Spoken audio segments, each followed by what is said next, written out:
Good afternoon, students. Today we are going to see a new story of our English textbook. The name of the story is The Man Who Never Lied. The one special thing about Mammoth was that he never told a lie. It's not very easy to do that, but Mammoth was a wise man. He kept his eyes open to what was going on around him and chose his words carefully. He became famous as the man who never lied.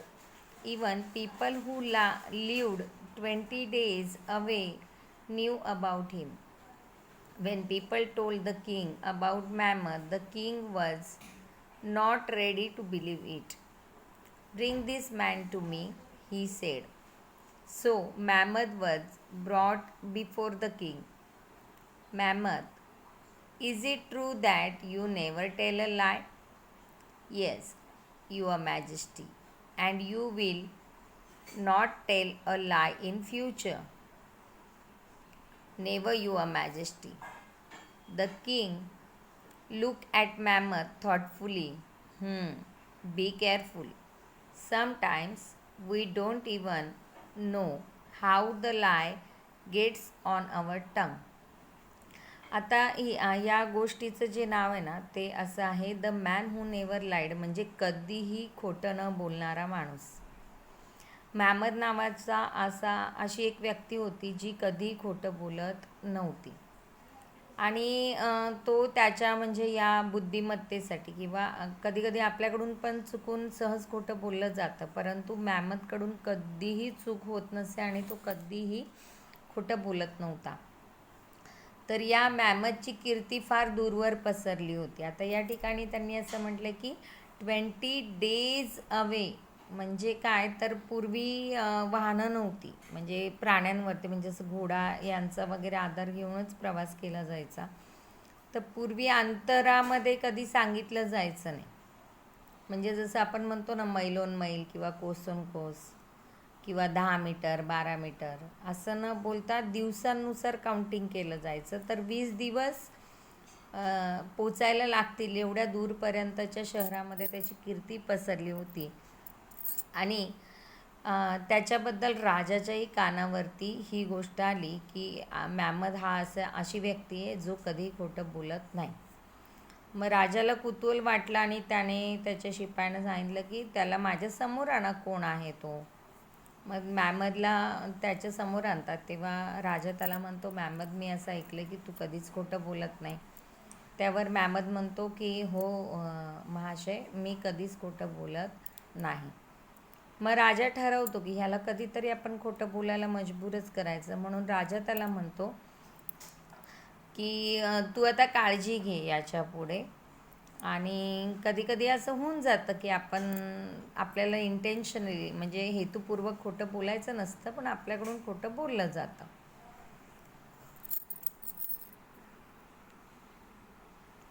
Some days passed. The king called Mammoth again. When Mammoth came, the king was just coming out of his palace.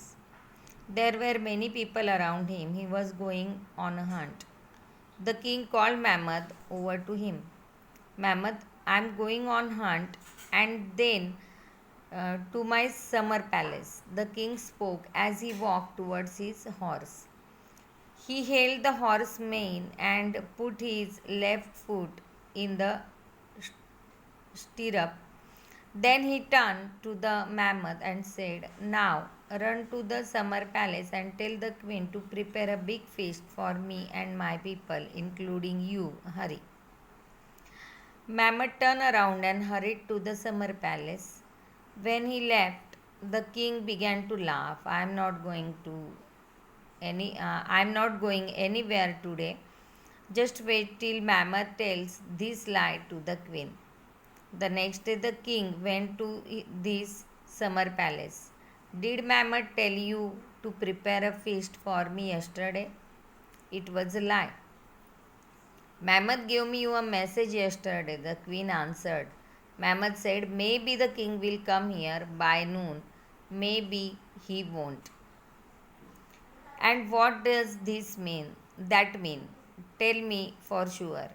I told Mammoth, but Mammoth said, I can't tell you for sure. I don't know whether the king put his right foot in the stirrup or whether he put his left foot on the ground again after I left. So we just waited for you yesterday, but you didn't come. When the king heard this, he was taken aback. He agreed that Mammoth was really a wise man who only spoke what he saw with his own eyes. Nothing more, nothing less. आता या ठिकाणी काय झालं, राजाने ठरवलेलं असतं की आपण त्याला कधी ना कधी खोटं बोलायला मजबूर करूया, म्हणून तो एक दिवशी काय करतो, राजवाड्याच्या बाहेर येतो आणि तो त्याला सांगतो की मी शिकारीसाठी चाललो आहे आणि तू समर पॅलेसवरती जा आणि राणीला सांग की आज दुपारी मी तिथे येतो आहे, तर तिने ती पार्टीचं आयोजन करावं माझ्यासाठी आणि माझ्यासोबत असलेल्या लोकांसाठी आणि तुझ्यासाठी सुद्धा, असं म्हणतो. आणि मॅमथ लगेच निघतो समर पॅलेसला जायला. परंतु जेव्हा राजा त्याला सूचना देत असतो तेव्हा मॅमथ बघतो की राजाने त्याचा डावा पाय ठेवलेला आहे घोड्यावर चढण्यासाठी. मोस्टली आपण काय करतो की म्हणजे त्याला जेव्हा चढायचं असेल तर त्याचं राईट फूट असणं अपेक्षित असतं, परंतु जसा मॅमथ वळतो तसं राजा जो पाय वर टाकलेला असतो तो खाली घेतो आणि मॅमथने हे पाहिलेलं असतं. दुसऱ्या दिवशी राजा समर पॅलेसला जातो आणि मग राणीला म्हणतो की काल तुम्ही वाट बघितली असेल आणि असं तसं आणि मॅमथ तुझ्याशी खोटं बोलला. तर राणी म्हणते की नाही, त्याने तुमचा निरोप मला दिला.